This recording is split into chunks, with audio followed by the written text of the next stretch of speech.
거기서는 아이들한테 직접적으로 그냥 너희가 이런 형태로 살고 싶어서 했다고 하더라고요. 근데 교수님께서는 아이들한테 인지학을 직접적으로 가르치면 안 된다고 하셨잖아요. 그 이유가 궁금해요.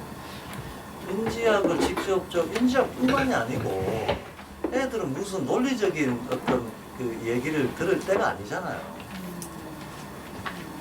그 더군다나 무슨 체계적인 논리적인 관이나 학이나 이런 것들을 아직 전달할 때가 아니라는 거죠. 언제까지? 실은 그 어떤 자아가 형성될 때까지도 그런 건 필요 없다는 거예요. 오히려 오히려 경직된 선입관을 강화시킬 위험이 크기 때문에 특히 우리가 아이들의 정신이 유연하고 개방적이게끔 유도를 해줘야 되는데 일찌감치 어떤 신념 체계에 동화되게끔 해주는 게 교육적으로 마땅치 않다고 보는 거죠. 물론 그거는 제 생각이기도 하지만 슈타이너도 그거 꼭 필요하다라고 얘기했던 거고요. 저도 마찬가지로 맞다, 꼭 필요하다라고 생각합니다. 선생님, 자기 행위의 동기를 살펴보는 데서 돌아보기? 한다면 아이들에게 있어서 이 돌아보기 같은 경우에도 생활하는 뭔가 분석이 한 종인 것 같은 생각이 드는 거예요. 그렇다고 한다면 보통은 이전에 발달 시기 이전에 있는 친구들이 있어서 또 행위의 동기를 묻는 것은 적절한가요? 그렇죠. 잘 못 들었습니다. 뭐라고요? 이성의 맨 끝에 나. 아니요, 소송은 이전 예. 시기에 예. 그 시기에 그 발달 단계에 있는 아이들에게 예. 자기 행위의 동기를 묻는 것이 예. 적절한가요? 아, 묻는 거, 어른이. 네네. 그러니까 또 행위의 동기를 묻는 것. 예. 근데 오늘 내일 이틀밖에 안 남았는데 남은 시간에 비해서 진도가 참 너무 아직 텍스트상의 진도상으로는 너무 적게 나간 상황입니다. 조금 자세하게 얘기하고 용어에 대해서 짚어나가다 보니까 그렇게 됐는데요. 그래서 지난 3일 동안에는 어쨌든 기초 용어들에 대해서 짚는 과정들 때문에 속도가 안 났는데 딱 맞출 수 있을지는 모르겠지만 원래 예고했던 진도를 딱 맞출 수 있을지는 모르겠지만 오늘 내일 이틀 동안은 최대한 좀 진도 빼는 거에 초점을 맞춰서 해보려고 합니다. 그러면 내용을 조금 압축해서 얘기해야 하기도 하겠고 말을 좀 빨리 해야 될 것 같아요. 약간 듣기 말 빨리 하면 듣기 불편한 거 알긴 한데 좀 양해를 해 주시기 바랍니다. 보편인지학 두 번째 강의입니다. 두 번째 강의인데 이게 지금 동감과 반감, 혼 활동의 원동력, 동감과 반감이라고 되어 있습니다. 그러면 이 자료집을 다 나눠 가지신 모양인데 35페이지 이 자료집의 35페이지를 좀 펴봐주세요.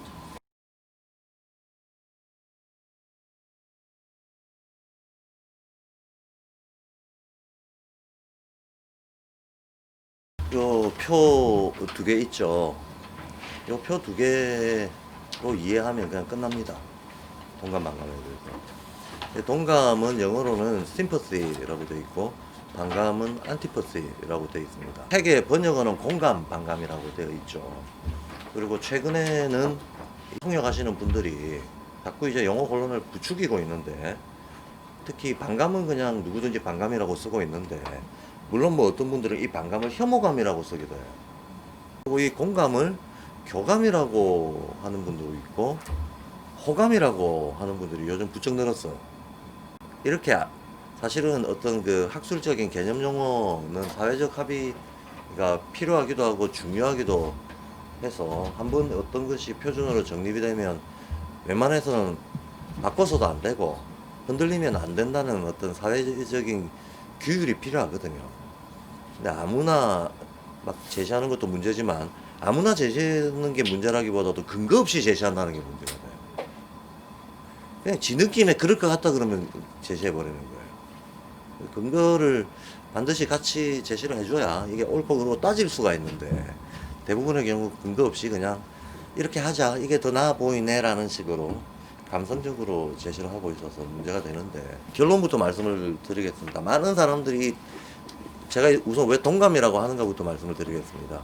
sympathy, antipathy 할 때 뒤에 있는 pathy, 이게 영어로는 패션이거든요. 패션이라고 하면 우리가 아시다시피 열정이잖아요. 열정. 이 열정이라고 하는 것이 인간의 의욕, 욕망 이런 것들하고 연결이 되는 거고, 뭔가 하려고 하는 의욕과 욕망하고 연결이 되어 있는 거고, 어떤 감정적인 원동력이 되는 거죠. 감정 발생의 원동력이 되는 게 패션입니다. 그럼 말 그대로 보면 안티퍼시라고 하는 거는 이 패션으로부터 거리를 둔다는 거예요. 심퍼시라는 거는 이 패션하고 동화된다는 겁니다. 그러니까 가장 현실적으로 알아듣기 쉽게 보자면, 감정에 충실하면 심퍼시예요. 그리고 오히려 감정으로부터 거리를 두면 둘수록 안티퍼시가 됩니다. 이해가 되시죠? 그러면 감정이라고 하는 게 호감만 감정이 아니고 혐오감도 감정이잖아요. 그러면 혐오감에 충실함, 누군가를 미워하고 정오하는 데 충실한 것도 동감이에요. 그렇게 봐야 된다는 거죠. 왜 제가 또 공을 동으로 바꾸는가 하면요, 한문에서는 공동체, 공동이란 말을 쓰죠. 근데 한문은 원래 한자로 어떤 완전한 상태를 표시하는 게 원칙이고, 두 자짜리 이어붙인 조합어를 만들 때에는 거의 대부분 음양 대꾸를 이루게 되어 있습니다. 발전이란 말은 발은, 수직, 전은, 수평 이런 것처럼, 이익이란 말은 이는 상대를 해서 내 걸 보태는 거고, 이익은 상대한테 보태주는 겁니다. 이런 식으로 음양 대꾸를 이루게끔 돼 있어요. 그럼 공동체라고 할 때 공, 동도 당연히 음양 대꾸를 이루겠죠. 예. 그럼 공이라고 하는 거는 여러 사람이 같이 한 목소리를 내는 거예요. 공. 그 다수의 사람이, 영어로 하자면 유니티가 됩니다. 유나이트. 다수의 사람이 한 목소리 내는 걸 공이라고 합니다. 반면에 동이라고 하는 것은 다수가 필요 없어요. 다수가 조건이 아닙니다. 딱 단수, 딱 한 사람하고도 공유하면 이건 동입니다. 그리고 우리 내면이 언제든지 혼란과 갈등과 분열 이런 것들이 있잖아요. 그런데 이 내면 안에서 어떤, 말하자면 일치된 흐름이 생겨도 이것도 동이라고 합니다. 그러니까 동은 다수가 필요한 게 아닙니다. 일종의 공이라고 하는 것은 다수의 합이라고 하는 의미가 강한 거예요. 그리고 다수의 이제 같은 이해관계에 기초한 합의, 이런 의미가 강한 반면에, 동은 그런 어떤 공적 질서가 요구하는 사회성 이런 것들은 조건으로 하지 않는다는 거예요. 그래서 우리가 공적인 일이라고 할 때는 파블릭한 걸 얘기하잖아요. 파블릭한 걸 얘기하는 건데, 그걸 동적인 일이라고는 안 하죠. 또 거꾸로 반대말의 반대말은 동의어라고 하지 공의어라고 안 하죠. 그래서 어떤 거하고 일체감을, 여기서 내용적으로 심퍼시가 의미하는 거를 보면, 이 심퍼시가 의미하는 거의 내용을 보면 지감정에 충실한 게 일단 심퍼시고요. 그 다음에 대상을 만났을 때 감정투사를 해서 동일시하는 게 심퍼시예요. 그러니까 이거는 공익이라고 얘기할 필요가 없는 거예요. 이게 반드시 파블릭한 걸 얘기하는 것도 아니에요. 아주 프라이버시하지만 동질감을 느끼면 그게 심퍼시입니다. 그렇기 때문에 공이란 용어도 그게 적절치 않다. 그래서 이거는 제가 이제 정식으로 사회적으로 제한을 하는 용어인 겁니다. 앞으로 우리는 동감이라고 쓰겠다. 그 다음 호감이라든가 혐오감이라든가 교감이라든가 이런 근거 없이 제시하고 있는, 옛날에 조선시대 같은 데는 개념을 굉장히 중요시했습니다. 그래서 근거 없이 한자라도 바꾸면 그걸 뭐라고, 근데 그 한자 제시한 게 틀렸다, 사람들한테 혼란을 일으켰다, 이걸 뭐라고 하냐, 사문난적이라고 해요. 문자는 굉장히 공공성이 높은 건데, 문자를 가지고 사기질을 해서 난리를 일으킨 도둑놈, 이 사문난적에 대한 처벌은 죽어라입니다. 사문 안적을 일으키는 놈은 그냥 사형이라고 할 정도로 아주 엄숙하게 이 문제를 다뤘었거든요. 근데 그게 물론 우리가 지금 오늘날 근대 자유주의 사회에 살면서 그런 식의 어떤 규율을 이어갈 수는 없는 거겠지만 하나의 문화로서 소위 아카데미 공동체라고 할 수 있는 데에서는 이런 기풍이 저는 필요하다고 봐요. 굉장히 엄격하게 용어를 다뤄야 된다는 겁니다. 그러지 않으면 우리가 오성혼이라고 하는 징검다리를 건너갈 수가 없어요. 어제도 얘기했지만 오성혼의 출발점은 무조건 개념 정립부터 시작하는 겁니다. 개념이 흐릿하면 오성혼이 발달 절대 안 합니다.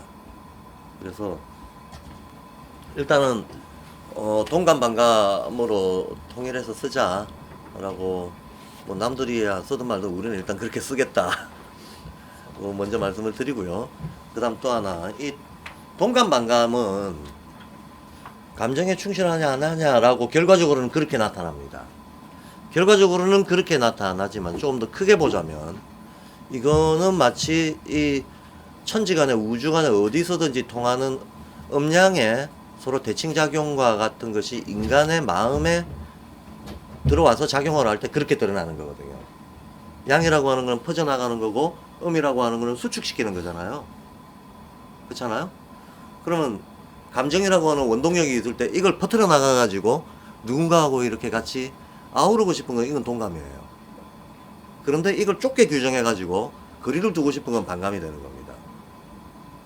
그러니까 어떤 우주자연적인 음양의 힘이 인간의 마음에 들어왔을 때 나타나는 양상이 동감과 반감인 거죠. 그렇다 그러면 이 동감과 반감이라고 하는 게 물리적 기초도 있을 거 아닙니까? 이 물리적 기초가 실은 뚜렷하게 있습니다. 우리가 선입관 없이 보면 우리는 모든 점에 있어서 음양 대칭 운동을 계속 무의식적으로 신체가 하고 있거든요. 당장에 어제 호흡 얘기했지만 들숨 날숨 들이쉬면 교감신경이 올라가잖아요. 그러면 몸 안에서 긴장도가 올라가잖아요. 열이 나죠. 날숨 쉬면 거꾸로 이완되죠. 예, 긴장과 이완. 이게 음양이죠. 또 심장이 쿵쿵쿵쿵 뛴다는 게 수축했다가 역시 확장했다가 수축했다가 확장했다 수축했다 확장했다 하잖아요. 이게 음양이죠. 확장할 때는 양, 수축할 때는 들숨일 때는 안에 긴장도 기준으로 보면 들숨일 때는 양, 날숨일 때는 자, 근데 음양도 기준을 뭐에 두는가에 따라 가지고 음양을 바꿔서 판정해야 된다는 것도 알아야 됩니다. 그거는 자, 예를 들면 이런 거죠. 이런 기초적인 정리가 안 돼 있으면 엄청나게 혼란이 가중됩니다. 나무가 있고 쇠가 있다. 뭐 북쪽 남쪽 이렇게 하면 여기 북 귀찮으니까 하나만 쓰겠습니다. 여기 북이라 쓰면 자동적으로 남이자 그냥 자동적으로 동서잖아요. 그럼 여기에다가 오행을 배치할 때 목, 화, 금, 수 이렇게 배치를 하죠. 목화, 금, 수 배치를 하는데 그럼 우리는 흔히는 목하고 금하고 대비했을 때 얘는 양, 얘는 이러잖아요. 얘는 양, 얘는 이러잖아요. 그런데 이게 음양이라고 하는 것이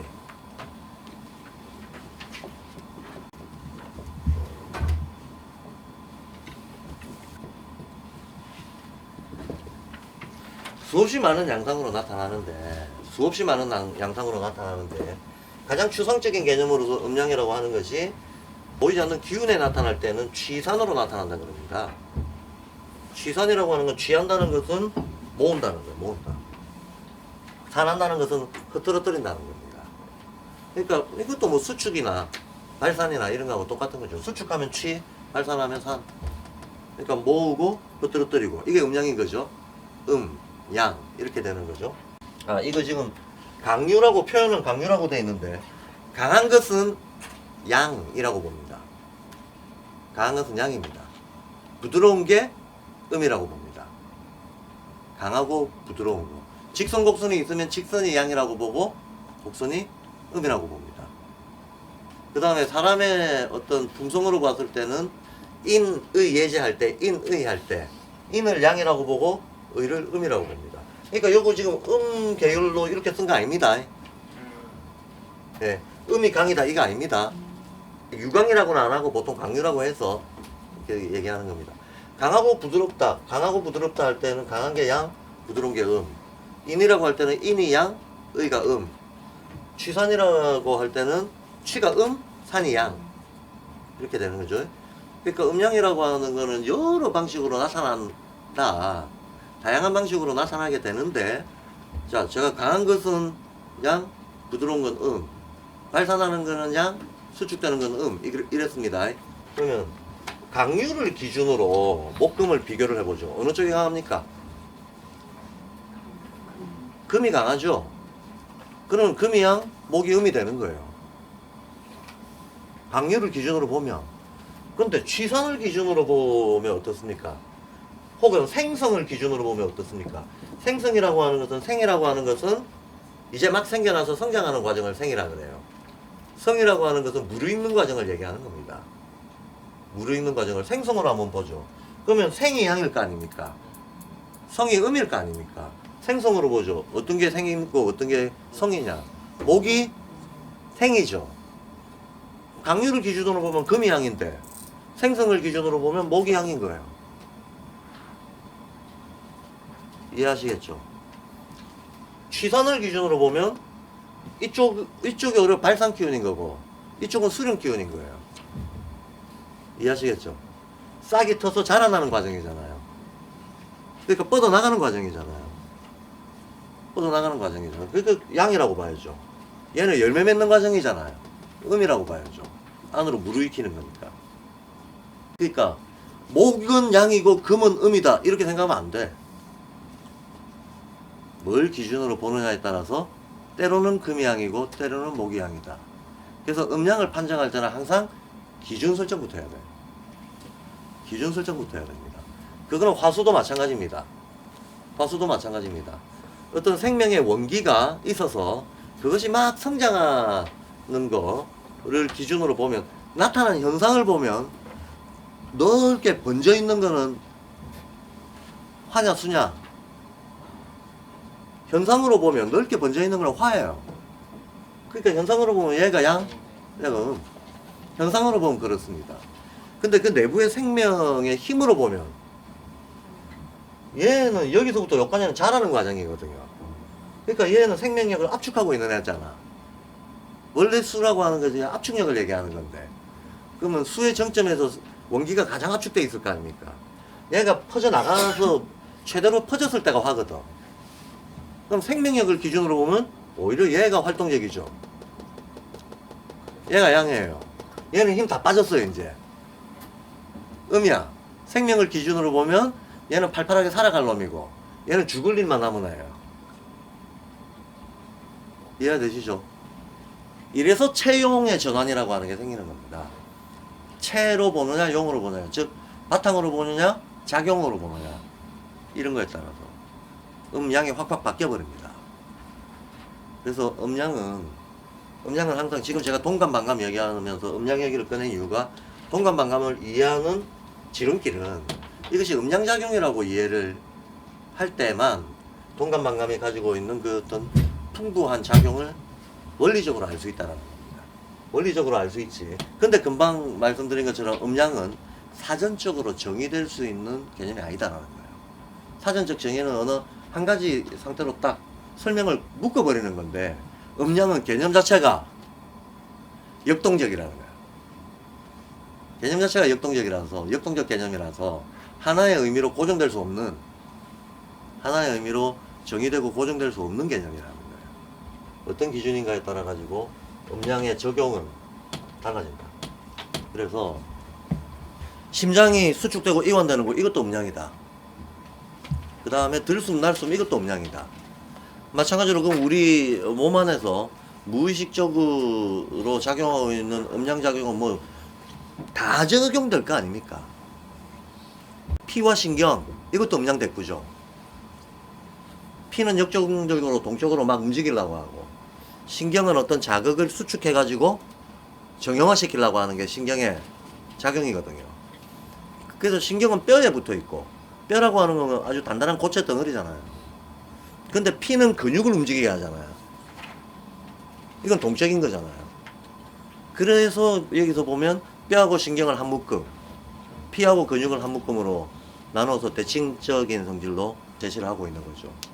그럼 뼈신경 계열은 피 근육 계열은 양, 작용으로 볼 때,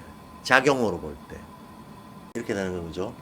그래서 이제 이 음양작용은 우리의 온 존재에 다, 뭐 우주자연에 다 음양 대칭 순환이라고 하는 것이, 제가 첫날 양극 대칭 순환 이렇게 세 가지 얘기했잖아요. 이 양극 대칭 순환 이 자체가 음양의 성격이잖아요. 그래서 이거는 어디에나 다 통하는 거다.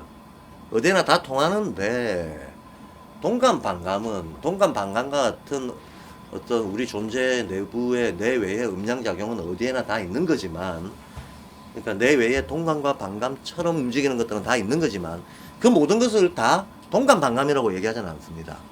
동감반감은 범위를 한정해서 쓰는 용어예요. 인간은 마음작용에만 적용하는 겁니다. 마음작용에만 적용합니다. 그러면 몸, 마음, 얼이 있다고 했을 때 몸에는 동감반감이라는 말을 안 쓴다는 거예요. 몸 안에서도 뼈, 신경, 피, 근육 같은 것들은 음양작용을 하지만 그걸 동감반감이라고는 안 한다는 거예요. 비유적으로 쓸 수는 있겠죠. 비유적으로 애초에 감이라고 하는 것이 들어가는 순간 이건 마음작용이에요. 그래서 동감반감은 마음작용을 쓴다. 마음작용을 쓴다. 그러면 영 내지는 을이 하는 게 사고잖아요. 사고에는 동감반감이 없나? 사고에는 동감반감 없어요. 동감반감이 없습니다. 물론 뭐 진짜 없냐 완전히 없냐 그런 식으로 물으면 언어라고 하는 게, 언어에는 완전이란 없습니다. 그냥 그 언어만 그런 게 아니고 우주 자연에도 완벽 내지는 완전이라고 하는 건 허구적인 개념이에요. 제가 얘기했지만 음속에 양 있고 양속에 음 있고 이거는 뗄래야 뗄 수 없는 거기 때문에. 근데 이렇게 생각하시면 돼요. 제가 아까 다시 이렇게 목화 금수를 이렇게 쓰면 이쪽이 동지에 해당하는 거고 이쪽이 균이 제일 응축되어 있는 거잖아요. 그러면 이쪽에서부터 이쪽으로 가면서 막 부풀어 나갈 거 아닙니까? 힘이. 이게 최대치로 전개가 될 거 아닙니까? 최대치가 전개로 됐다가 얘가 수렴이 되면서 여기로 되돌아오는 식이잖아요. 한마디로 요런 꼴이 될 거 아닙니까? 실제 형상은, 운동이 퍼져나가는 형상은 요런 꼴이 될 거 아닙니까? 그러면 요렇게 전개되어 있는 부분을 우리는 현실이라고 하는 거고, 그렇죠? 전개되지 않고 수렴 꼭지점을 찍고 있는 요 부분은 보이지 않는 부분인 거죠. 눈앞에 현상으로 전개되어 있지 않고 어딘가에 잠재적으로 힘이 모여 있는 거잖아요. 모여 있는 건데, 말하자면 동감반감은 이렇게 전개되어 있는 데서는 나타납니다. 근데 이렇게 수렴되어 있는 데서는 요 꼭지점 안에, 태극이라고 말할 수 있는 그 안에도 음양은 운동하고 있어요. 그 안에도 음양은 운동을 하고 있지만 그 음양 운동은 이렇게 전개되어 있는 현상처럼 뚜렷하게 보이는 운동이 아니라는 거예요. 아니라는 겁니다. 그럼 의지, 감성, 사고를 가지고 얘기를 하자면, 예? 이렇게 펼쳐져 있는 이 부분이 감성입니다. 이 부분이 감성입니다. 그리고 영적인 부분이 의지라 그랬잖아요. 의지가 씨앗이라 그랬잖아요. 이게 의지죠. 이게 의지죠. 사고라고 하는 거는 실은 의지로부터 감성에 이르고 다시 의지로 되돌아오는 이 전체를 굴리는 힘 자체를 사고라고 하는 거예요. 그러니까 의지나 사고 영역에는 동감반감이 안 통해요. 동감반감이라는 말을 쓸 수 없다는 거예요. 그러니까 마음 영역에 한정해서 동감반감이라는 용어를 쓴다. 요 정도. 그러면 먼저 이런 정도를 미리 알아놓고 요 자료를 가지고 좀 설명을 해드리겠습니다. 동감반감이라는 이 개념이야말로 지난 20년 동안 발도르프계의 가장 문제적 개념입니다. 정말 문제적 개념입니다. 흔히 사람들이 이 동감반감이란 말, 어제 제가 감각폰 오송은을 이분법적으로 서로 적대시하고 막 비난하고 이거 흔히 나타나는 어떤 현상이다 그런 얘기 했는데, 동감반감에 대해서도 이거를 대부분의 경우에는 우리 문화 자체가 굉장히 감각형적이기 때문에 동감반감 중에서 사람들이 호의를 보이는 것은 동감 쪽이에요. 동감 쪽에 호의적입니다. 반감이라고 하는 건 정하고 미워하는 거라고 생각해서 나쁜 거라고 생각해요. 근데 결론부터 말씀을 드리자면 우리는 반감 없으면 도덕성도 없어요. 반감이 없으면 도덕성이 안 생깁니다. 반감이 없으면 이성적 판단을 할 수가 없습니다. 문화는 문명이 아니고 야만인 거죠. 반감 없이는 문명을 이루어 나갈 수가 없다.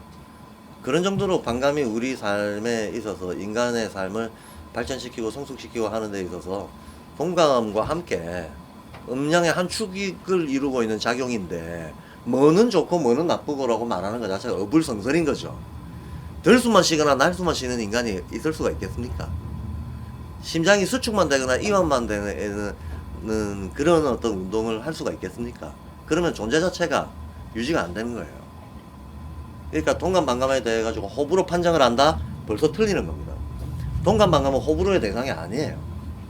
그냥 자연의 필연적인 힘이 인간의 마음으로 나타나는 방식인 거지. 이해가 되시죠? 동감도 강할 때가 있고 약할 때가 있을 텐데 어떤 작용이든지 간에 그것이 강해져 가지고 극단으로 가면 당연히 편향이기 때문에 편향은 당연히 부작용을 일으키게 되어 있습니다. 그렇죠? 편향은 반드시 문제 상황을 발생시키게 되어 있습니다. 그래서 동감도 반감도 마찬가지인 거죠. 그래서 동감과 반감의 비율이 그럼 결국은 동감과 반감의 균형과 비율이 적당하면 제일 좋은 거잖아. 그렇죠? 공존하면서 균형 잡혀 있고 조화로우면 그게 제일 좋은 거지. 그게 제일 좋은 거지. 동감이 좋거나 반감이 좋거나 라는 얘기는 무의미한 말이고 틀린 말이다. 그거는 호불호의 대상이 아니다. 이런 얘기부터 먼저 드리고 35페이지 표를 설명하겠습니다. 표에 보면 우리가 알고 있는 이제 동감 반감 해놓고 제가 표를 이렇게 그려놨죠.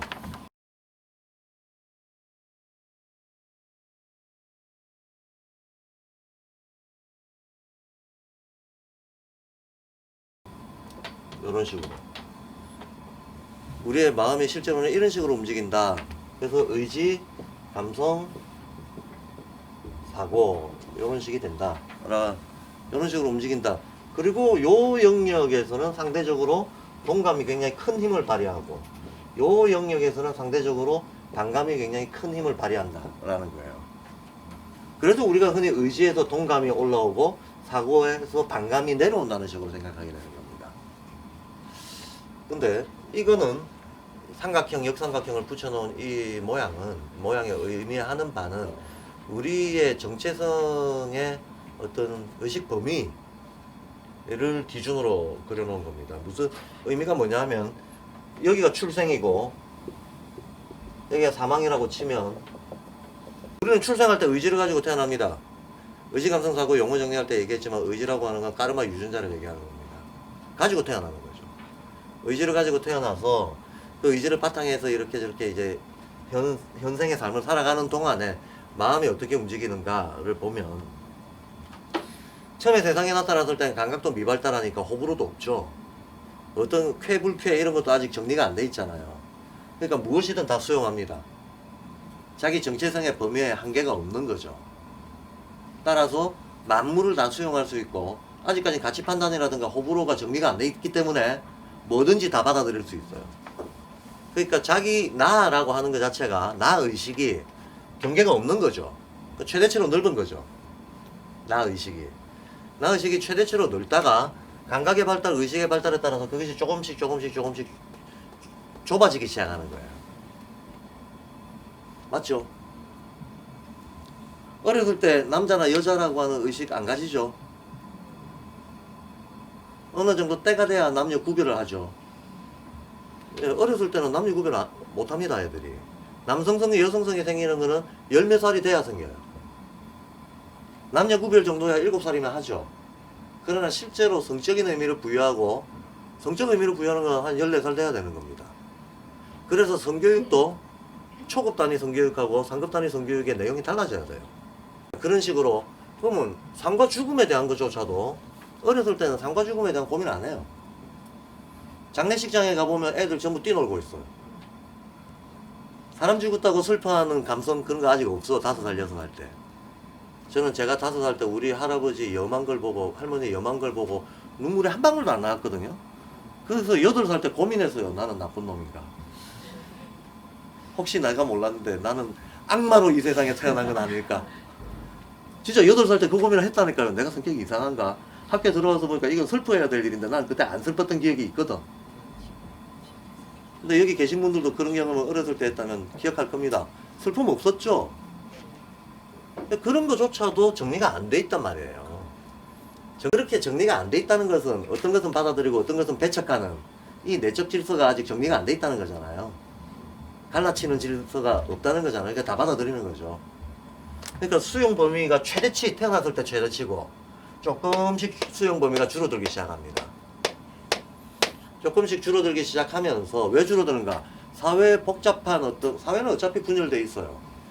이게 문명이 발달한다는 것 자체가 한편으로는 양적으로 확장이 되면서 내부적으로는 굉장히 수없이 많은 어떤 분리 분산적인 질서들을 더 복잡한 거죠, 그러니까. 더 분리 분산적인 영역들을 더 유기적으로 막 얽어 놓은 정도가 심할수록 문명이 발달하는 거거든.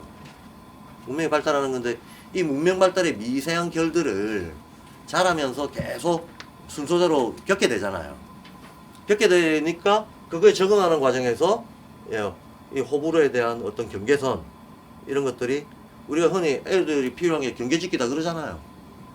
경계짓기라는 게 할까 안 할까 구분하고 시간과 공간 사람에 따라서 할 거 안 할 거 배척할 거 멀리 할 거 가까이 할 거 요런 거를 애들한테 이제 사회화 시키는 과정인 거죠. 그러니까 경계주의도 어떤 면에서는 좋고 어떤 면에서는 나쁜 거예요. 경계주의 자체가 어떤 거에 대해서 호불호 감정을 집어넣는 거거든. 근데 그건 꼭 필요하기도 하고 동시에 또 너무 그거에 경직되게 밀착돼 버리면 사람이 폐쇄적이 돼 버리죠. 그럴 거 아닙니까? 그러니까 뭐든지 적절하게 주어지는 게 좋은 건데 사실은 어떤 것이 처음에 자리 잡을 때에는 이 적절한 균형이라고 하는 걸 처음부터 잡을 수가 없어요. 사실 우리가 몸으로 운동을 할 때도 균형 감각이라고 하는 게 기울어졌다가 그죠? 그 한계선상에서 되돌아오고 하는 과정에서 균형을 잡는 거잖아요. 그러니까 결과적으로 균형을 잡게 되는 거지 과정상에서는 편향이 생깁니다. 결과적으로 균형을 잡는 거지 과정상에서는 편향이 생기는데 그 편향을 즉각 단죄하면 안 돼요. 그 편향 자체가 불가피한 과정이라고 하는 것을 인정해 줘야 된다는 거예요. 그러니까 어떤 때에는 동감만 확 강화될 때가 있을 거 아닙니까? 어떤 때에는 반감만 확 강화될 때가 있고 어쩔 수 없죠.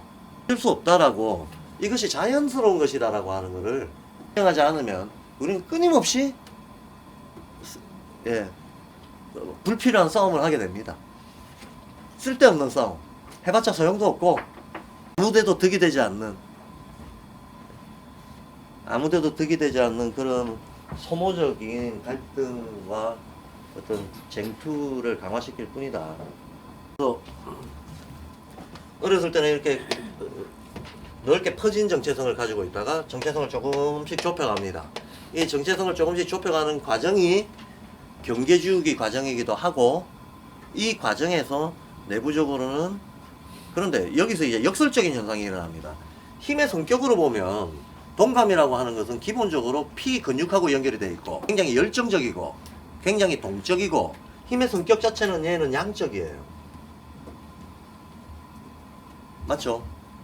굉장히 활동적이고 활발하고 감정적이라고 하는 것 자체가 열정이라는 것 자체가 활발하잖아. 동적이잖아요. 그러니까 동감이 나타날 때는 내가 어떤 감정을 느끼면 얘도 같이 느끼면 거기서 기뻐하는 거거든요.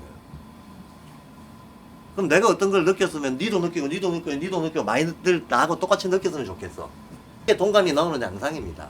내가 좋은 게 있으면 내가 느낀 기쁨이 있으면 너도 이 기쁨을 느끼라고 막 퍼줘요. 애들은 호감을 표시할 때 지 좋아하는 거로 막 퍼주잖아요. 어린애들은 내가 다가가기만 하면 막 사탕 같은 거 내놓더라고. 이게 이제 동감이죠. 이제 애들은 영적이라서 사람을 알아봐. 죄송합니다. 이런 식으로 표현되는 게 동감입니다. 이런 식으로 표현되는 게 동감이 이게 굉장히 양적입니다. 그러니까 활발하고 확산적이고 그죠? 힘을 발산시키는 거예요. 이렇게 양적인데 이 동감의 힘의 성격 자체는 양적인데 그 결과는 어떻게 되냐? 음적이에요. 보시다시피 여기는 정체성의 범위인데 정체성의 범위가 동감에 충실하면 충실할수록 쪼그라들어요. 왜 그러냐면 사회적인 규정에 좀 더 복잡한 사회적 규정 속으로 우리는 계속 들어가게 되는데 불가피하게 그 내가 동감을 확인할 수 있는 범위가 사회적으로 제약이 됩니다. 경계주의에 따라서 사회적으로 제약이 돼요. 어렸을 때 나는 남녀 구별이 필요가 없었는데 어느 나이가 되니까 남녀 구별을 하래. 안 하고 내가 남자인데 여자한테 똑같은 동감을 요구하거나 경계를 넘어가 버리면 이거 범죄가 돼버려요. 범죄가 돼버릴 뿐만 아니라 그 사회적인 어떤 그 금지에 의해서만 되는 게 아니라 실제로 다른 성질들이 분화가 돼버리기 때문에 성성이 분화되고 나서는 동감을 할래도 할 수 없는 변화가 생겨버렸거든. 그러니까 실제로 우리는 더욱 복잡하고 제가 이렇게 좁게 그려놓은 거는 우리 마음의 어떤 정체성 범위를 있기 때문에 좁게 그려놓은 거지 실제로 사회적으로는 또 그렇습니다. 문명이 발달한다거나 인간이 발달한다는 것은 다루고 있는 양들은 훨씬 늘어나요. 양들은 늘어나면서 더욱 미세하고 세부적으로 다루게 되죠. 한편으로는 내적으로는 계속 분리분산이 이루어지고 이 분리분산 즉 좁게 규정한다는 겁니다. 좁게 규정하는 것들이 이루어지면서 다루고 있는 전체적인 총량은 넓어지고 이런 이중 운동이 일어난다. 마찬가지로 정체성은 점점점 좁혀집니다. 근데 이거의 성질 자체는 굉장히 활달하게 양적이고 확산적이에요. 이중 운동이 일어나는 거죠.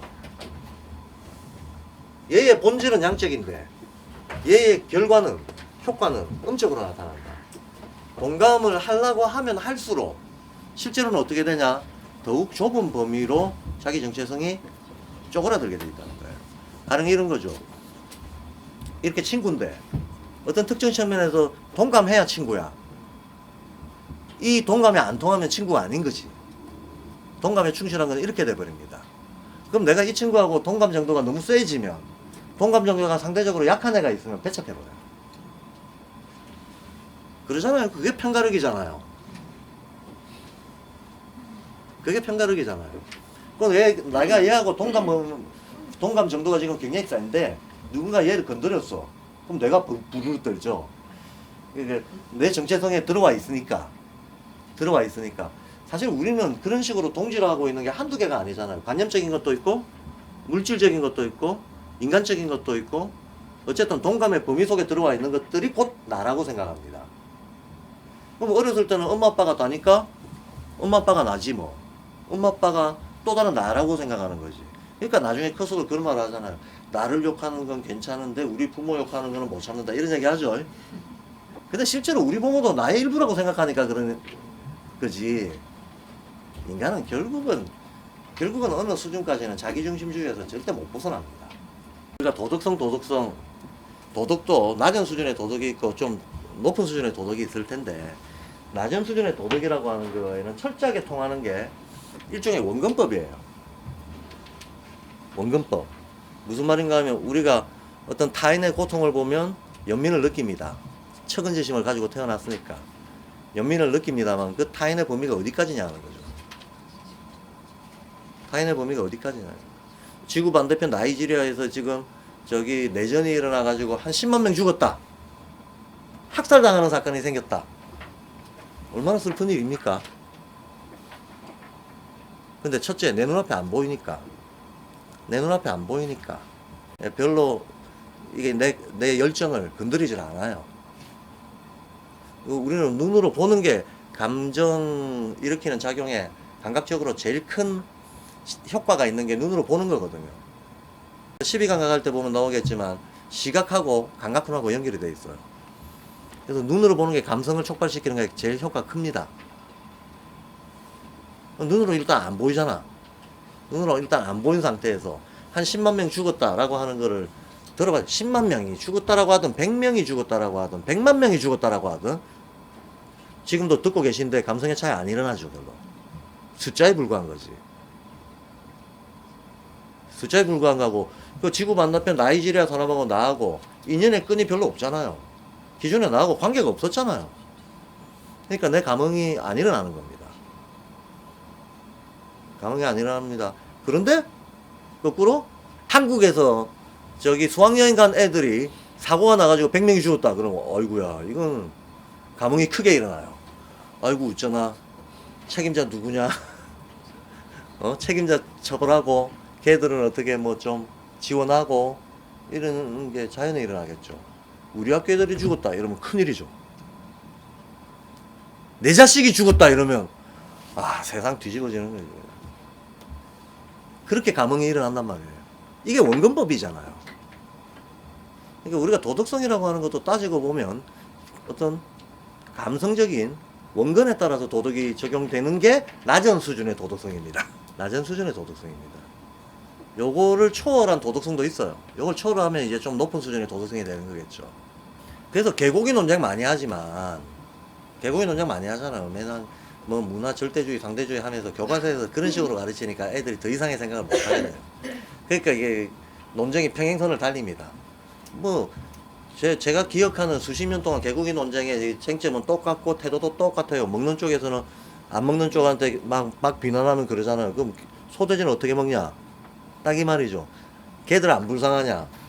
닭도 먹고 그럼 더 나가면 식물은 어떻게 먹냐? 뭐 얼마든지 억지 논리로 갈 수 있죠. 예. 거꾸로 저쪽에서는 개도 생명이고 사람의 어떤 식구 같은 존재인데 그런 거를 해쳐서 먹으면 동물에 대한 어떤 그런 연민의 감정 이런 게 없는 거는 인간성 자체가 잔인한 거기 때문에 도덕성을 훼손시킨다. 이런 논리를 펴잖아요. 이 두 개의 논리가 평행선을 달리잖아. 평행선을 달리는데 실제로는 이런 거죠. 그런 의미의 도덕이라고 하는 것은 문화와 시대의 변화에 따라서 바뀌는 거거든. 바뀔 수 없는 도덕도 있고 바뀌는 도덕도 있는 거거든요. 그러면 옛날에는 먹는 게 마땅했는데 지금은 먹는 게 좀 문제가 된다 할 때는 어떤 상황 변화에 따라서 문제가 되는 건데 그 상황 변화가 뭐겠어요? 개의 위상이 역사적으로 바뀐 거죠. 개의 위상이 바뀐 거예요. 옛날에는 개가 저기 다른 가축들도 그러하지만 말 그대로 인간하고는 별 동감적인 연을 맺지 않고 기능적으로 쓰이는 가축이었단 말이에요. 지금도 에스키모들은 어디 여행 갈 때 개를 꼭 필요한 만큼 하고 추가로 데리고 갑니다. 왜? 위급한 상황이 되면 얘를 죽여서 뭐 모피로도 쓰고 손도 녹이고 그 내장에 손 집어넣어서 손 녹이고 고기도 먹고 그러려고. 근데 그걸 오랫동안 그렇게 해왔고 그 사람들은 그걸 당연하게 생각하는 사람들인데 그래서 평소에 아무리 귀여워했더라도 상황이 되면 딱 배 갈라버리는데 아무런 감정적 동요가 있을 리 없죠. 그 사람 보고 뭐 나쁘다 뭐 연민이 없다 감수성이 개떡 같다 이렇게 말 못해요.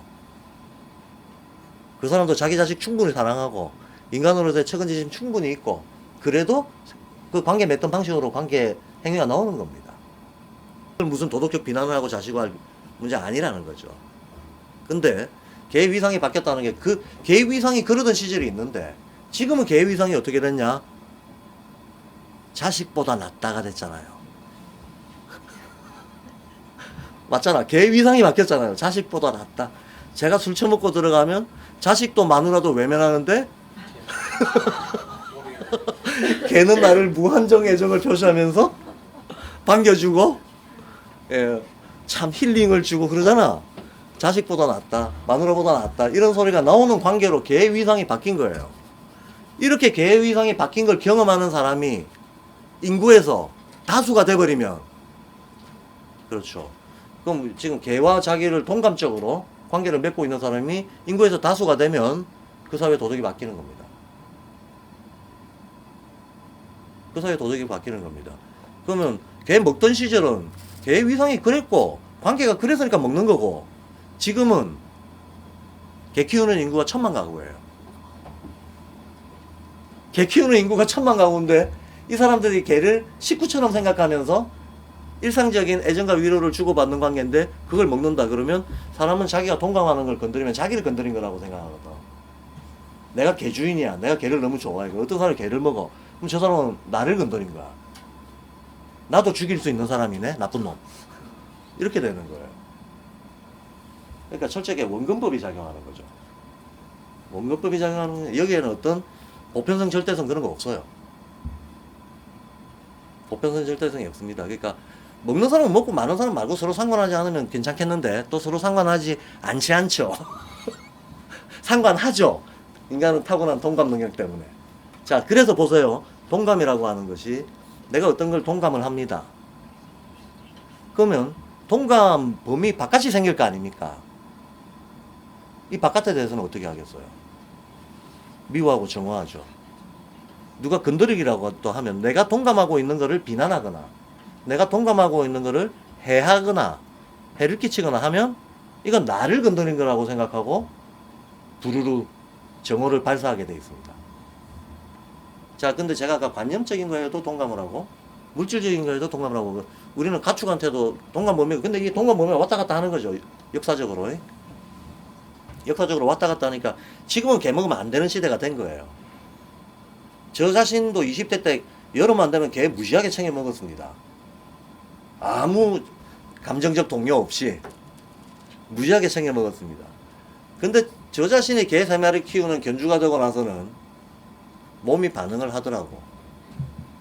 제가 우리 집에 큰 개 리트리버 저기 있는 저 리트리버하고 똑같은 종을 훈련소에 데려다 주고 내려오는 길에 보신탕 집에 갔어요. 네 개를 훈련소에 데려다 주고 내려오는 길에 점심 먹으러 보신탕 집에 가서 보신탕을 먹는데 토하더라고. 구토가 나더라고. 몸에 안 받는 거죠, 이제. 내 마음속에서 개의 위상이 바뀌어버렸기 때문에 이거 먹는 거를 생리적으로 저절로 몸이 뱉어내는 거예요. 심리가 바뀌면 생리도 반응하죠. 그러니까 개공인 혼장은 그렇게 봐야 되기 때문에 애완견 키우는 인구가 이쯤 되면 그 먹는 사람들은 꼬리 내려야 돼요. 숨어서 먹든지. 숨어서 먹으라고. 그 사람들 정서에 대해서도 꼭 바꿔야 된다고 강요하는 건 좀 웃기잖아요. 저를 담배 피우는 것도 비난하지 마세요. 제가 숨어서 피울 테니까. 평생을 해온 걸 왜 하려 말아 그래. 근데 쾌 불쾌의 감정도 동감하는 거. 그렇죠. 동감이죠. 그것도. 네, 맞아요. 쾌불쾌로 쾌불쾌 호불호로 나누면서 안쪽으로 들어오면 동감인 거예요. 그래서 이 동감에는 근데 이걸 잘 생각해 보세요. 이제 동감의 부작용. 동감의 부작용은 뭐겠는가? 동감은 경계짓기예요. 나와 동일시하는 경계짓기입니다. 근데 이게 물리적인 것만 그런 게 아니고 관념적인 것도 그렇습니다. 사람들이 논쟁하다가 살인도 일어나잖아요. 공산주의 자본주의자들이 만나가지고 논쟁하다가 살인도 일어나잖아요. 사실 우리가 그냥 아무 선입관 없이 생각하면 공산주의 좋다고 그 사람들은 니들끼리 가서 살아라. 자본주의자 그럼 니들끼리 그냥 옳다고 생각하는 데서 살아라. 옛날 유목민들은 이렇게 살았어요. 정착민보다 유목민들이 훨씬 갈등이 덜했습니다. 왜냐하면 정착민은 꼴 보기 싫어도 같이 살아야 되거든. 그러니까 싸우고 찢고 뽑고 별짓을 하게 됩니다.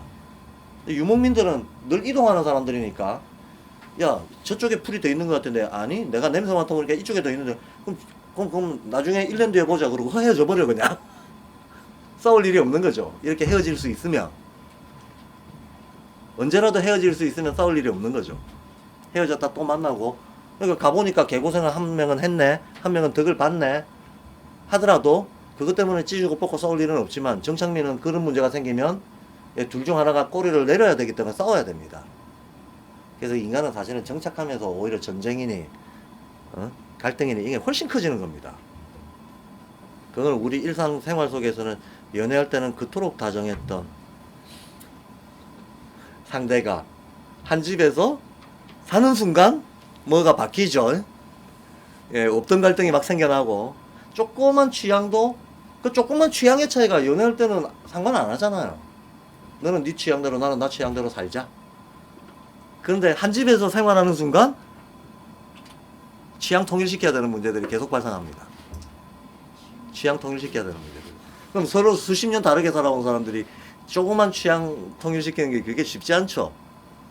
그래서 당연히 싸우죠. 이게 정착이 문제야, 정착이. 정착이 문제입니다. 그래서 예수님이 도마복음을 보면 예수님이 너희들의 인생의 나그네가 되라. 딱 나옵니다. 정착하지 마라. 정착하지 마라. 그러면 이제 동감의 부작용. 동감의 부작용 간단히 이제 말씀드리겠습니다. 자, 이데올로기도 동감 대상입니다. 종교도 동감 대상이에요, 관념적으로. 내가 어떤 신을 믿어요. 동감하는 거죠. 신과 나를 동일시하는 겁니다. 근데 세상에 신이 얼마나 많아요. 예? 인도에는 뭐 10만, 3만 몇천 개라면서요. 그런 다종다양한 신을 인간들이 설정을 해놨는데, 세계의 고등 종교라고 말할 수 있는 것들만 하더라도 다수잖아요. 우리가 이름들을 알고 있는 것만 하더라도 얼마나 많습니까? 이슬람교 있어, 기독교 있어, 유대교 있어, 불교 있어, 불교 안에서도 남방불교 있어, 북방불교 있어, 도교 있어, 유교 있어, 교라고 하는 것들이 얼마나 많습니까? 종교라고 하는 것들이. 다 가치 체계잖아요.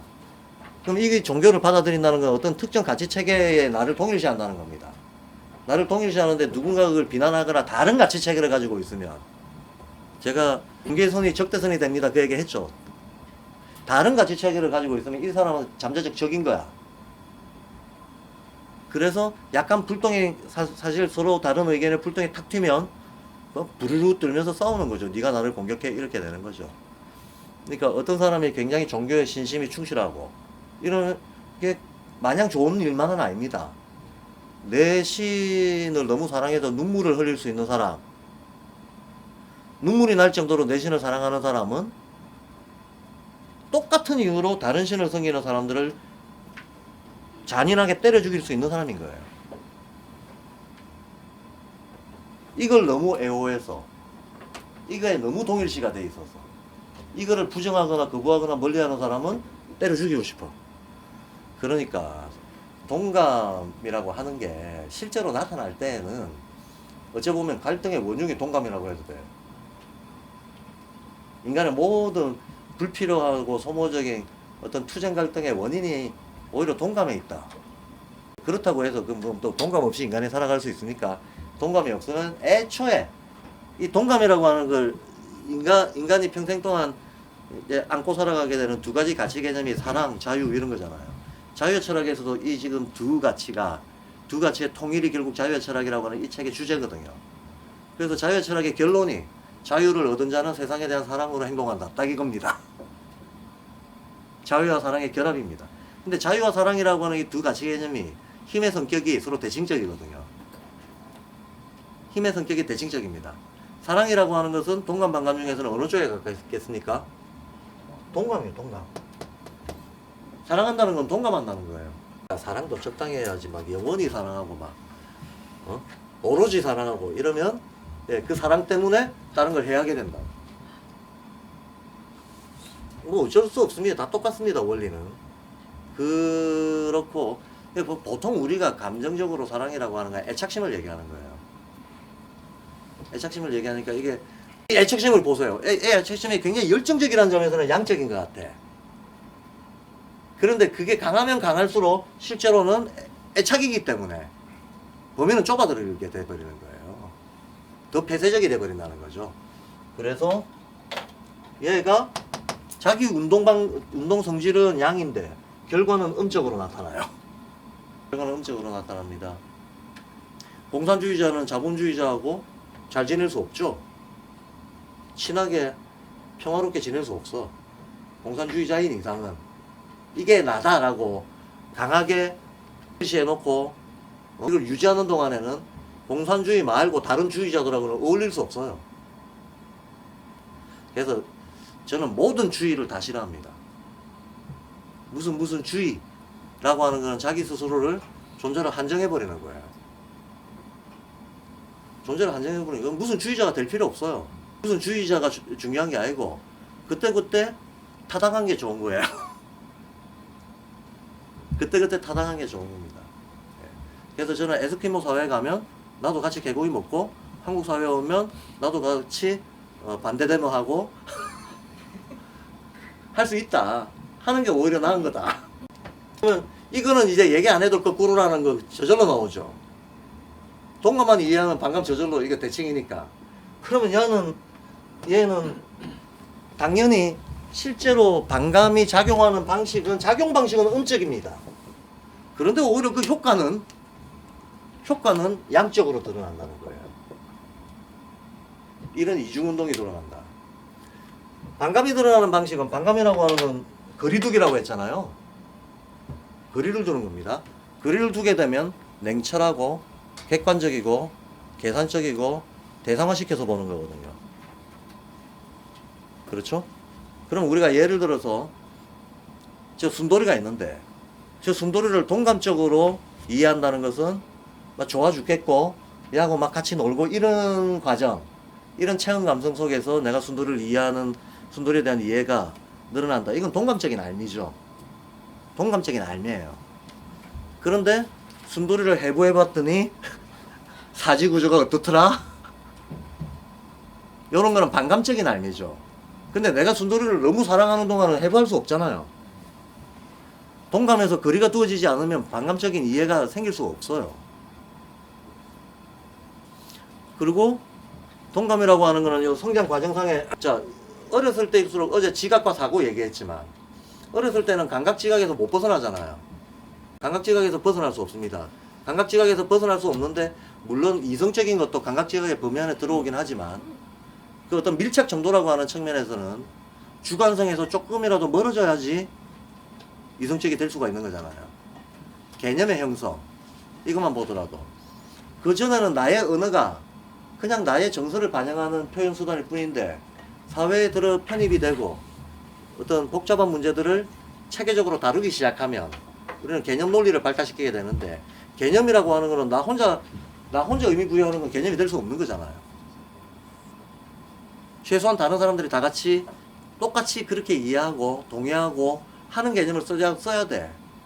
그러면 주관성에서 한 발 벗어나는 거죠. 주관성에서 한 발 벗어나는 겁니다. 우리가 어떤 것을 측정을 할 때 척도가 필요합니다. 측정을 하려면 측정 도구가 필요한데 측정 도구가 옛날에는 1촌, 1척 이런 거였잖아요. 그러면 1촌이라고 하는 건 손가락 길이가 1촌입니다. 1척이라고 하는 거는 요 상박하박의 요 팔뚝 길이에요. 이게 1척입니다. 근데 최용만이 팔뚝 길이하고 내 팔뚝 길이가 같냐는 말이지. 안 같잖아요. 그러니까 한편으로는 주관적이고 한편으로는 굉장히 좀 정확할 수가 없는 거죠. 모호한 범위로 대충 합의하고 진행하는 거지. 이게 문명이 미진한 수준에서는 통할지 모르겠지만 오늘날 같은 정밀과학을 바탕으로 발달하는 데서 지금 나노 테크놀로지를 다루고 있는데 야 힉스 입자 질량이 얼마냐? 그럼 1촌입니다. 이렇게 말 못한다고. 이해되시죠? 이건 기준으로서 역할을 못합니다. 이런 과학적인 패러다임 속으로 들어오면. 과학 패러다임 속으로 들어오면 이건 기준이 안 됩니다. 그러면 어떤 것에도 그런 주관적 영향을 받지 않는 객관적 기준이 필요하잖아요. 그 객관적 기준을 설정하기 위해서 미터, 킬로미터 이런 개념을 쓰는 거거든. 센티, 미리미리 이런 개념을 쓰는 거거든. 이거는 동서남북 어디로 가든지 어떤 사람이 있어든지 똑같이 쓸 수 있는 거잖아요. 주관성에서 한 발 벗어나는 거죠. 주관성에서 이렇게 한 발 벗어날수록 보편성을 획득하는 거죠. 이렇게 보편성을 획득할수록 실은 개념 논리적으로 쓸 수 있게 되는 거예요. 따라서 개념 논리적인 뭔가가 발달한다는 것은 반감에서 나오는 겁니다. 반감이 없으면 개념 논리 발달이 안 된다는 거예요. 그래서 동감이 호감이고 호감은 좋은 거다 이렇게 생각하는 사람들은 평생 자기는 좋다고 생각하는 결과적 야망 속에 살게 돼. 그래서 반감 그 자체는 주관적이고 정서적인 거로부터 거리를 두는 데서 거리를 두는 게 반감이고, 거리를 둠으로써 우리는 보편적 인식이라고 말할 수 있는 것들을 넓혀나갈 수 있게 된다는 거예요. 한편으로는 보편적 인식이지만 그 실제적인 그 활동 내용을 보면 어떤 것을 대상화해가지고 계산적으로 딱 규정하는 거거든요. 대상화해서 계산적으로 규정하면 규정할수록 실제로는 그 대상의 어떤 역동성과 확장성이 있는데 그런 걸 배제해버리고 대상을 엄격하고 폐쇄적으로 패턴화 시키고 정형화 시켜서 규정하게 되거든요. 개념이란 게 그런 거잖아요. 개념은 우리는 정확하게 써야 된다 그러잖아요. 원래 개념이 가능하려면 정확하게 써야 됩니다. 근데 정확하게 쓴다는 말 자체가 얘의 유연성을 떨어뜨려 버려요. 이럴 수도 있고 저럴 수도 있고 확장될 수도 있고 한데 그러지 말고 가지를 장가지를 다 쳐버리고 논리적으로는 오컴의 면도날이라는 말을 쓰잖아요. 딱 조건 지어진 방식으로만 쓴다. 그것이 가장 좁게 규정된 게 수학이잖아요. 수학에 의견이 필요합니까? 3 곱하기 2는 뭘까? 6이다. 근데 제 생각엔 7인데요. 민주주의 사회니까 의견은 자유잖아요. 이거는 억지죠. 억지예요. 수학에 무슨 의견이 필요합니까? 수학적인 논쟁을 하고 있는데 야 남의 의견도 좀 귀담아 들으라 그런 말 필요 없어요.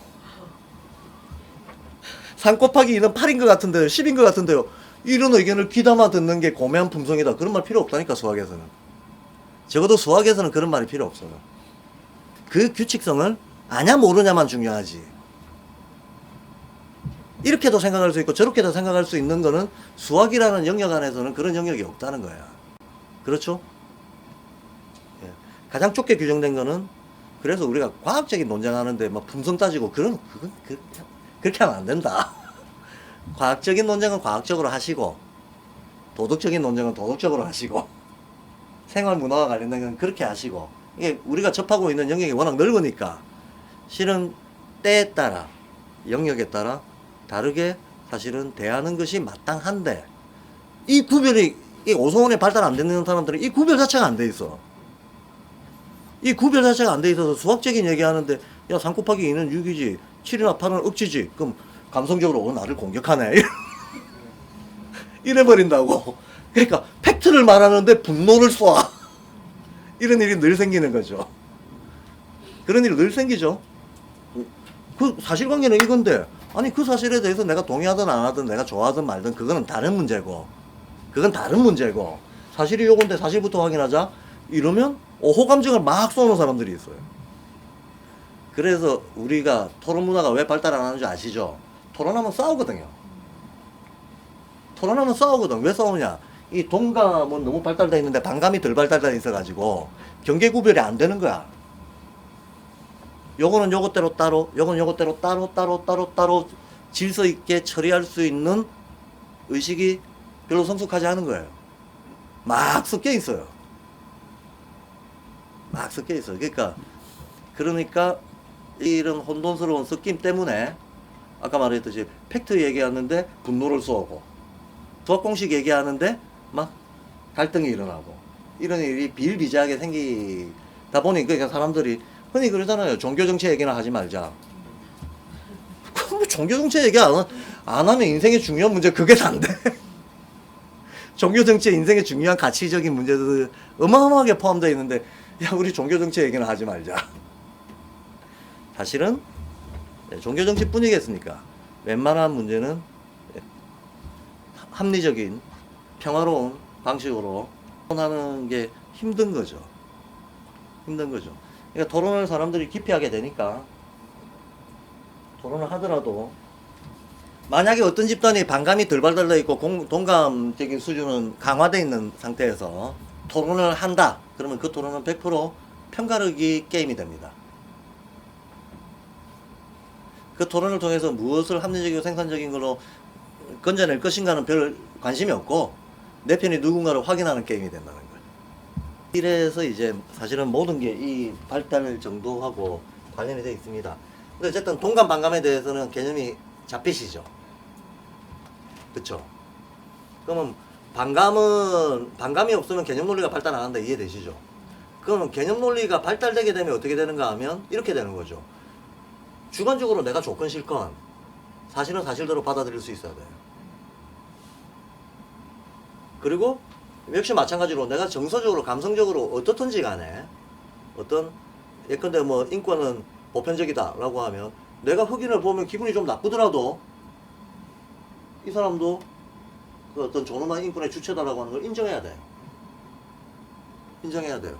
나는 여성성에 대해서 잘 감성적으로 이해가 안 되더라도 인권 개념은 우리가 기초적인 인권 개념에 대해서 철저하다면 당연하게 여성에 대해서도 하고 똑같은 권리가 돼야 된다라고 생각할 수 있어야 돼요. 이런 게 동감만 발달해가지고 안 된다는 거죠. 반감이 발달해야 이게 가능하다는 거예요. 보편척도에 대한 이해. 그럼 우리가 보편척도를 받아들이게 되면 내가 공유할 수 있는 세상이 넓어집니다.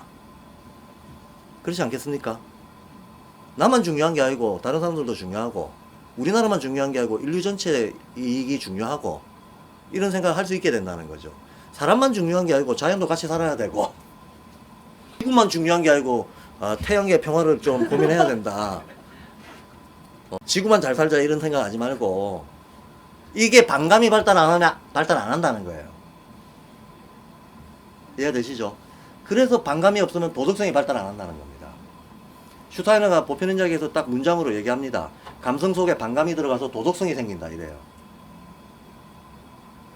도덕성이 생긴다. 실제로는 낮은 차원의 도덕성은 그냥 동감 범위 안에 대한 나의 애착에서 오는 연민, 이걸 낮은 수준의 도덕성이라고 할 수 있어요. 높은 수준의 도덕성은 그게 아니고 보편성을 획득함으로써 만물에 대한 하나의 통합의식, 합일의식, 이게 높여져 가는 게 이게 도덕성입니다. 이게 도덕성입니다. 그런 도덕성은 반감의 발달 없이는 안 생기는 거죠. 아니 내가 왜 쓸데없이 평소에 일면식도 없는 사람한테 기부를 한다거나 저기 지구 반대편에 나이지리아 난민들이 발생해가지고 기부 좀 합시다. 내가 왜 보통 사람들 그러겠죠. 또 내가 왜 하고 이 반발이 심한 사람들일수록 감성적인 광고 한 두 편 보여주면 바로 냅니다. 유니세프 광고 보면 막 안성기가 굵직한 목소리로 당신의 커피 값이 뭐 생명을 구합니다 그러고 막 애들 사진 나오고 그러면 막 갑자기 막 내고 싶어지잖아요. 또 요쪽 사람들은 또 그런 특징이 있지. 그래서 이게 이중적 운동을 한다. 일단 요것만 이해를 하면 동감 반감과 관련된 많은 혼란들이 자동으로 정리가 됩니다. 자동 정리가 됩니다. 그러면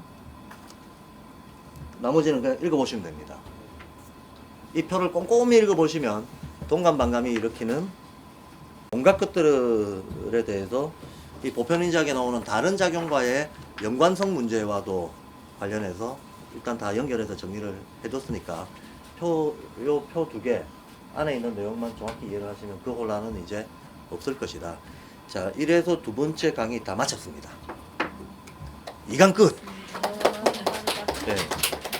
2강 진짜 끝났습니다. 잠깐만요. 근데 여기 나오는 그림에 대해서 해서 책에 나오는 그림 해설을 좀 하고 덧붙이고 하겠습니다. 책에 나오는 그림에 보면 요렇게 돼 있죠. 여기 보면 표상, 형상, 이게 온다 이래 놓고 출생, 그 다음에 죽음, 의지, 씨앗 이렇게 돼 있죠. 요게 몇 페이지 그림에 나오는지 모르겠지만 요게 앞에 나오는 그림이고요. 두 번째 그림은 또 약간 다른 그림이 나와요. 요렇게 해가지고 표상이라고 돼 있고, 네, 요렇게 해가지고 형상이라고 돼 있어요. 여기는 표상 형상이 한 화살표 안에 두 개가 들어가 있는데 이거는 서로 반대 방향으로 들어가 있다는 거예요. 그리고 요렇게 해가지고 반감이라고 돼 있고, 요렇게 해가지고 감성이라고 돼 있고, 요렇게 해가지고 동감이라고 돼 있고, 요 의지, 씨앗은 똑같이 돼 있고, 요 두 그림. 요 두 그림을, 자, 제가 조금 전에 제가 그린 그림은 여기 의지, 감성, 사고, 위에서 반감, 아래에서 동감, 요런 식으로 그려놨어요. 요 그림은 우리가 일단 출생해가지고 이 생에 들어오고 나서 어떤 경험이 일어나면 표상 형상이 생긴다 그 말이거든요. 근데 여기서는 이 그림에서는 근데 표상의 성격하고 형상의 성격이 다르다. 화살표를 반대 방향으로 그려놨는데 이거는 어제 설명했잖아요. 표상은 메모리다. 예, 멘탈 픽처고 형상은 지금 이 생에서 온 센스에서 확장된 거. 센스 픽처다. 그러니까 이제 힘의 성격이 다르다라는 거예요. 이거는 음적이고 이건 양적이라는 거예요. 이건 확장적이고 이건 확장적이고 이거는 이게 표상이 강화되면 개념이 된다고 나오잖아요. 선생님 화살표가 잘못된 거 아니에요? 아니요, 잘 된 거예요. 표상, 형상 맞아요. 요거는 55페이지 그림이에요. 맞잖아요. 네. 왜 이렇게 그려놨는가 하면 요쪽을 죽은 계열이라고 보고 요쪽은 삶 계열이라고 봤잖아요. 요 그림에는 표상은 죽음의 힘이다라는 거예요. 요쪽은 삶의 힘이다라는 겁니다.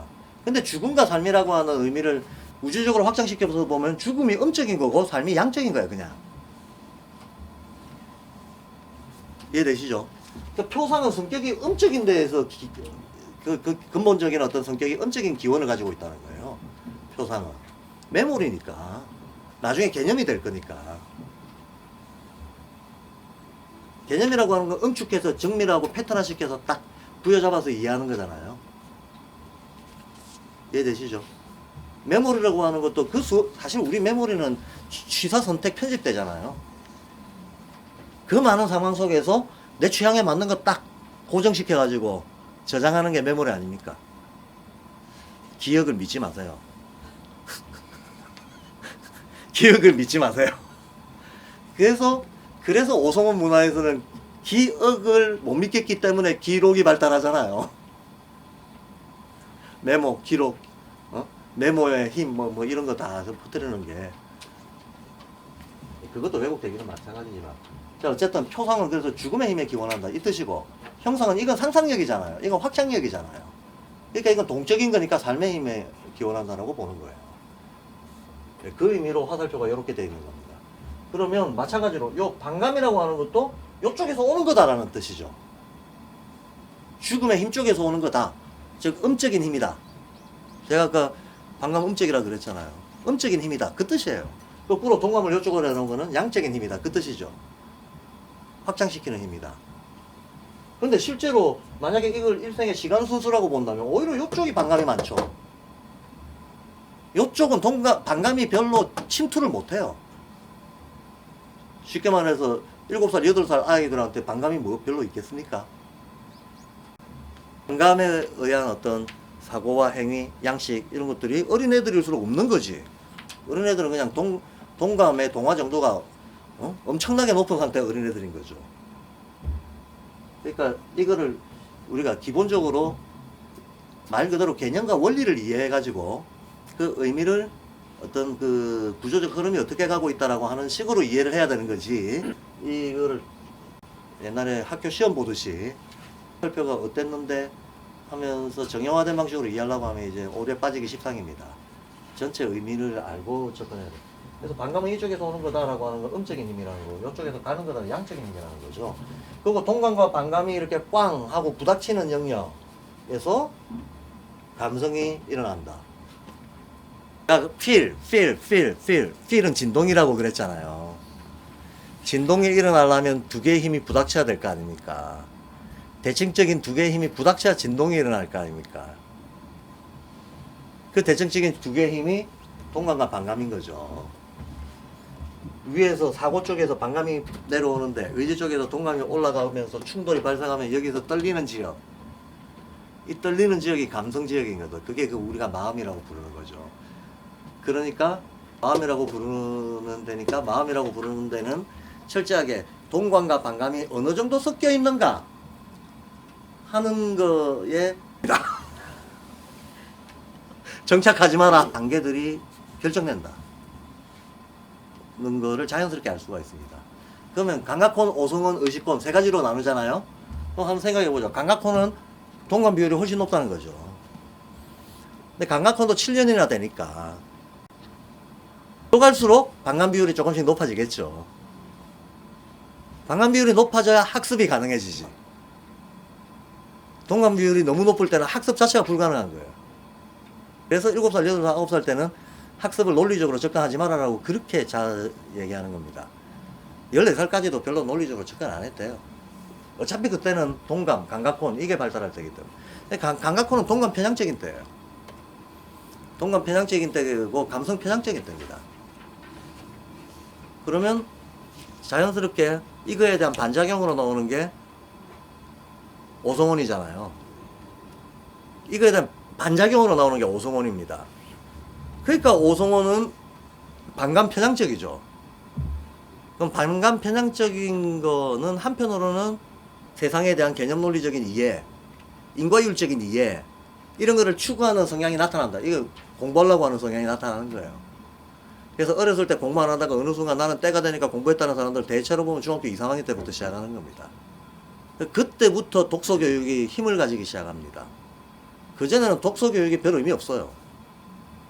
그래서 참 무지몽매한 어떤 그 정책이나 문화 중에 하나가 어른이 독서 영재 이따위 거 하는 거예요. 애가 문자 중독 걸릴 만큼 왕창 읽으면 그 정신병자 되는 거지. 진짜로. 오히려 애의 사고를 싹을 죽이는 겁니다. 사고를 죽이는 그런 짓 하면 안 되는데 우리는 뭐 어린이 독서 영재 이런 거 많이 하죠. 뭐 제가 또 논술 강사 출신이잖아요. 그래서 같은 계통에 있을 때에도 참 해서 안 될 짓들 한다 싶은 게 그 초등학교 1, 2, 3학년들 데리고 무슨 뭐 역사 논술이 뭐니 하면서 어마어마한 양을 사업적으로 다루는 사람들을 보면 딱 하면 안 되는 짓거리를. 그런데 공교육도 그걸 사실 동일한 방향으로 하잖아요. 어쨌든 그런 문제. 그러면 감각혼 때가 동감 편향적이라면 자연스럽게 오성혼 때는 반감 편향적이죠. 반감 편향적이니까 이게 이 반감이 어디까지 가는가 하면 자기 자신을 논리적으로 개념적으로 규정하려고 그래요. 자기 자신을, 인간은 자기를 대상화시키잖아요.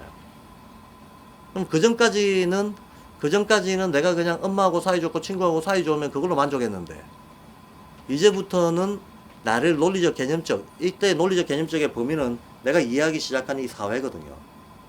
이 세계 속에서, 이 사회 속에서 나의 위상과 나의 역할과 이런 것들을 내가 마치 학습하듯이 논리 개념적으로 알아야겠다는 생각이 드는 거야. 그게 사춘기죠. 사춘기의 공통질문은 내가 뭘 좋아하는지, 내가 뭘 해야 되는지, 내가 앞으로 어떻게 될 건지 이런 거예요.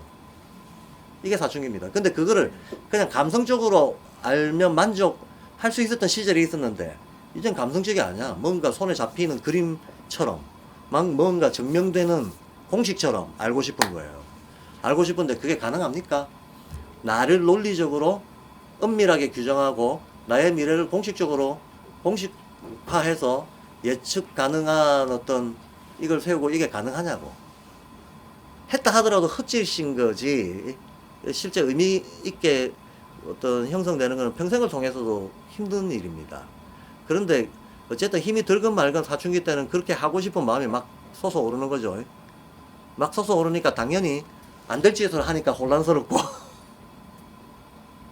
게다가 반감은 발달하니까 반감 발달이 성격으로 나타날 때는 누가 뭔 말하더라도 일단 거리를 두려고 하거든.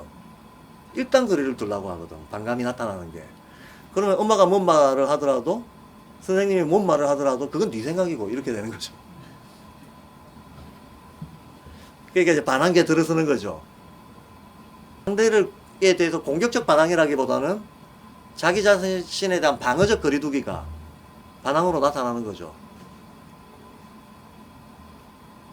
그러니까 사실 사춘기가 잘못 생각하면 안 됩니다. 사춘기가 굉장히 뭐 감성적으로 예민하고 어쩌고 이제 이런 얘기를 하는데 핵심적으로 본질적으로는 반감의 발달 과정이다라는 거예요. 아무리 그것이 다양하게 나타난다 하더라도 물론 반감만 있거나 동감만 있거나 그런 거 없죠. 다 섞여서 가기 때문에 동감이 작용하면서 반감도 작용하는 거잖아요.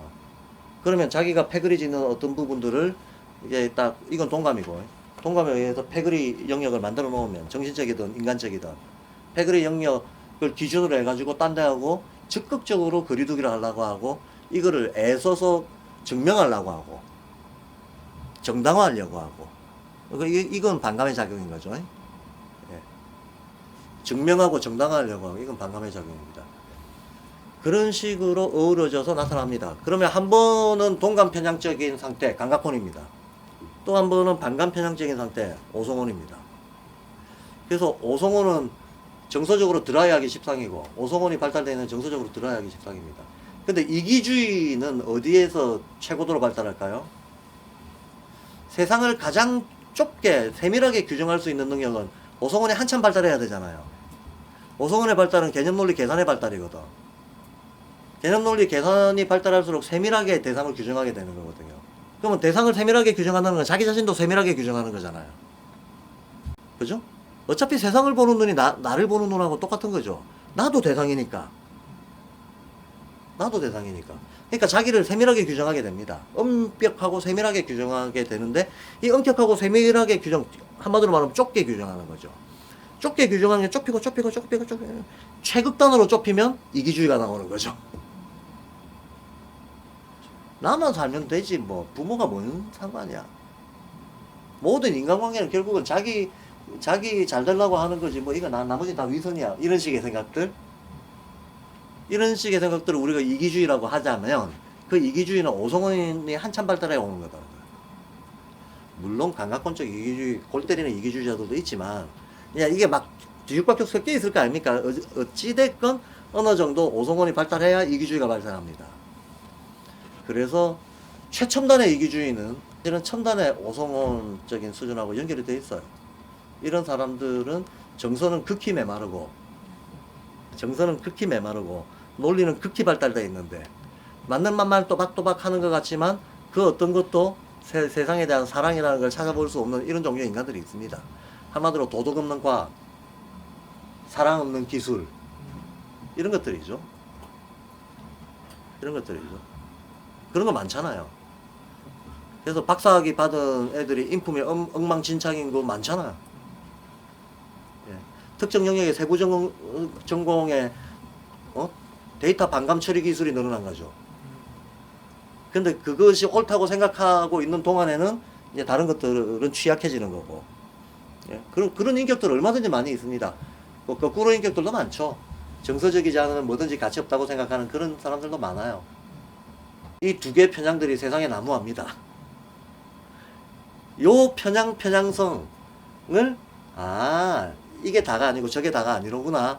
어차피 이것들이 어우러져 가지고 하나의 균형 잡히고 조화로운 관이라고 하는 걸로 성화가 됐을 때만 인간이 잘 살아갈 수 있구나. 이게 사실은 도덕성 아니겠습니까? 이런 느낌, 이런 관을 자기 가치관으로 가지고 왔을 때 우리는 비로소 어떤 그 낮은 수준의 동감에 기초한 친화력이라는 의미의 도덕이 아니라 친소관계라는 의미의 도덕이 아니라 보편적 가치라는 의미에서의 도덕성이라고 하는 것은 그걸 이해했을 때만 이 두 개의 편향이 조화되고 성화돼야 된다는 걸 이해했을 때만 온다는 거예요. 그럼 이 두 개의 편향을 제가 아까 사랑이라는 감정은 동감하고 깊이 연관되어 있다 그랬습니다. 그럼 자유라는 감정은 반감하고 깊이 연결되어 있죠. 자유는 구속되기 싫다잖아요. 구속되기 싫다. Let me alone이잖아요. Let me alone. 내버려둬라 나를. 어떤 나한테 금지 규정이나 어떤 제한이나 울타리나 이런 거 하지 마라 라는 게 자유와 관련된 감정이잖아요. 그러니까 밀착하고 싶은 게 사랑이라면 떨어지고 싶은 게 자유예요. 그러니까 사랑과 자유는 힘이 대칭관계인 거지. 동감 반감처럼. 그러니까 우리는 사랑만으로도 살 수 없고 자유만으로도 살 수 없는 거죠. 요 두 개의 가치를 조화시키지 않으면 실은 의미 있는 도덕성이라고 하는 게 안 나타난다는 거예요. 그럼 요 두 개를 조화시킬 수 있는 능력, 어떤 의식적 발달이 되는 수준을 뭐라고 하냐? 그걸 의식권이라고 한다는 거예요. 그러니까 의식권은 한편으로는 대단한 합리성을 갖추고 있으면서 한편으로는 대단한 애정도 같이 갖추고 있는 거죠. 반감이 없으면 합리성이 발달할 수 없고 동감이 없으면 연민이 발달할 수 없는 거죠. 그러니까 예를 들자면 적정기술 이런 개념이 있잖아요. 아무 기술이 좋은 게 아니고 그 사회에서 그 공동체가 정말 필요로 하고 가치로운 기술, 좋은 기술이 있다라는 개념이잖아요. 우리는 기술, 과학 이러면 막 야 그거하고 가치 문제하고 뭔 상관이냐는 식으로 생각하는 사람들이 많은데 아니죠. 과학기술도 인간의 행위인 이상은 당연히 가치 범주 안으로 그 행위의 어떤 여부가 들어와야 되는 거죠. 판단 여부가. 그래서 과학의 가치 중립성 얘기하는 사람은 또라이들입니다. 인간이 아니야. 그건 인간은 인간인데 반항계 저기 청소년 반항계 정도의 의식 수준에 있는 인간들인 거죠. 과학의 가치 중립성 운운 하는 그런 게 인류적으로 보면 20세기 초반에 많은 실제로 제도권에서도 과학의 가치 중립성을 20세기 초반에 운운하다가 1, 2차 세계대전을 겪으면서 아니다. 과학은 가치성하고 뗄래야 뗄 수 없다가 지금은 오늘날의 서구 사회는 확립됐거든요. 확립됐습니다. 지금은 어디서도 과학 철학이건 철학이건 과학자들 자신이건 가치 중립성 얘기를 안 해요. 가치 중립성 없다는 걸 받아들였습니다. 이거는 오성원의 부작용에 대해서 자각하고 한 단계 넘어선 겁니다. 의식권을 향해서 달리는 진일보한 현상이란 말이죠. 우리나라는 고등학교 교과서에 과학은 가치 중립적이라고 나와요. 시험 문제에 나옵니다. 환장하는 거죠.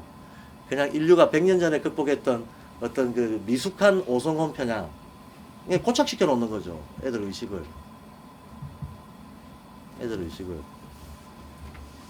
그러니까 오히려 교육이 인간의 성장을 돕는 게 아니라 그렇죠. 교육이 인간의 발목을 잡아버리는 거지.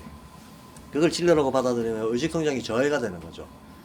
그러니까 뭐 학교 보내가지고 뭐 하겠다고 이거 안 하면 우리 사회 살지도 못한다, 큰일 난다 이런 생각 발발 버려야 된다니까요. 제대로 된 인간이 중요한 거지 라이센스가 중요한 게 아니다. 남의 인정 여부는 핵심이 아니죠. 자기의 실존이 진짜 어떤가가 중요한 거지.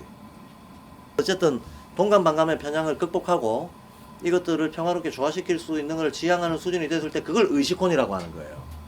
그래서 의식혼이 나타나는 양상은 양심과 도덕성으로 나타난다 라고 얘기하게 되는 겁니다. 양심과 도덕성으로 나타난다. 단적으로 감각혼 때 감성이 집중 발달하고 오성혼 때 이성이 집중 발달하고 이 각 편향을 거치고 난 다음에야 도덕성 양심이라는 차원에서 이 능력들이 이렇게 두루 통합이 되는 과정이 생기는 거죠. 이렇게 통합이 되고 나면 드디어 동감 혹은 반감의 편향이 아니라 조화라고 하는 걸 한번 이루고 나면 어디서나 다 마찬가지지만 조화가 일어나면 진화가 일어납니다. 종합이 있는 곳에서 진화가 일어납니다. 그러면 차원이 다른 새로운 눈이 생기는 거죠. 그래서 영적 단계로 들어가게 되는 거예요. 의식권을 통과해야 영적 단계로 올라서게 되는 겁니다. 그럼 의식권을 통과하는 조건 자체가 아까 말했던 그런 어떤 두 개의 동감 반감의 편향들을 조화시키는 과정이 의식권이잖아요. 그 힘의 에너지의 정도, 강도, 볼륨이 얼마가 되건 간에 자기가 갖고 있는 동감 반감의 양질이 얼마가 되건 간에 얼마이든 간에 그걸 나름대로 방식으로 통합을 한 사람만이 그 다음 의식 발달이 있다는 거예요. 그 다음 의식 발달이. 이제 그런 식으로 전체적인 흐름들이 굴러간다라고 얘기하고 있습니다. 이렇게 여기까지 얘기할 거 놓고는 조금 쉬고 다음에 자유 철학할 때 한 5분 정도 더 얘기하겠습니다. 그러면 3강, 4강까지 다 끝나는 겁니다. 실제로. 단계들이 결정된다. 는 거를 자연스럽게 알 수